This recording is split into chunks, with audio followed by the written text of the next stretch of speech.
Alamin kung paanong libu-libong tao ang naaabot ng di nagmamaliw na mensahe ni Hesukristo sa pamamagitan ng radyo, internet at iba pang mabubuting gawa. Hatid sa inyo ang mga pinakabagong balita dito sa The FEBC Report. Kasama si Luis Miguel Castillo, Chief Operations Officer ng FEBC Philippines. Magandang araw sa iyo. Ngayong Disyembre, isang istasyon sa Mindanao ang nagdiriwang rin ng kanilang ika-58 taon ng pagsasahimpapawid. Kaya ngayon, kilalanin natin ang pinakaunang regional station ng FEBC, ang 1062 DXKI Coronadal o Mapagkaibigan Tinig ng South Central Mindanao. Ako po si Luis Miguel Castillo, COO ng FEBC Philippines. Samahan niyo po ako sa programang The FEBC Report. Ang DXKI ay tinatag noong 1964 at ito ang pinakaunang estasyon ng radyo na nag-broadcast sa Coronadal. Ito ang naging tagapaghatid ng kritikal na balita at impormasyon sa rehiyong ito.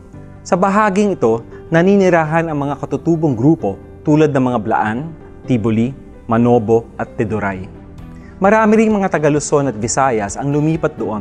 Kaya naman gumagamit rin sila ng iba't ibang wika tulad ng Ilonggo, Cebuano, Ilocano, Aklanon at Tagalog.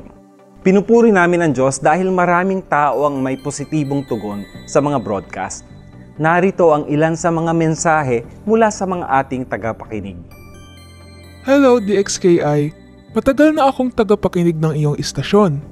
Malaki ang naging papel ng DXKI sa aking buhay, lalo na sa panahon ng pandemic at lockdown. Lagi ako nasa bahay at nakikinig ako sa salita ng Diyos. Dahil nagbibigay ito sa akin ng kaaliwan at kagalakan. Dalangin ko na pagpalain kayo ng Diyos at gamitin para marami pang makarinig ng salita ng Diyos sa pamamagitan ng radyo. Ako ay nagpupuri at nagpapasalamat sa Diyos para sa inyo. Lumaki akong hiwalay ang aking mga magulang kaya naging rebeldeng anak ako sa aking mga magulang.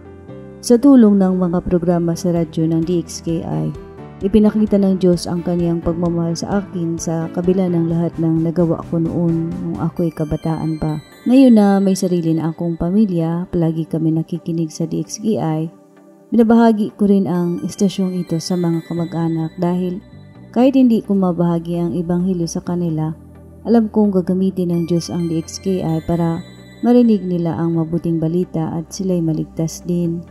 Natutuwa ako dahil parang naririnig ko na nagpaabot ng bati ang aking mga magulang sa istasyong ito. Purihin ang Diyos. Binabati namin ng isang maligayang anibersaryo ang lahat ng ating mga kamanggagawa sa 1062 DXKI. Nagtitiwala kami na sa biyaya ng Diyos ang mga pagsisikap ng DXKI na abutin ang ating mga kababayan sa Mindanao ay magbubunga upang mas marami pang magkamit ng kaligtasan mula kay Hesukristo.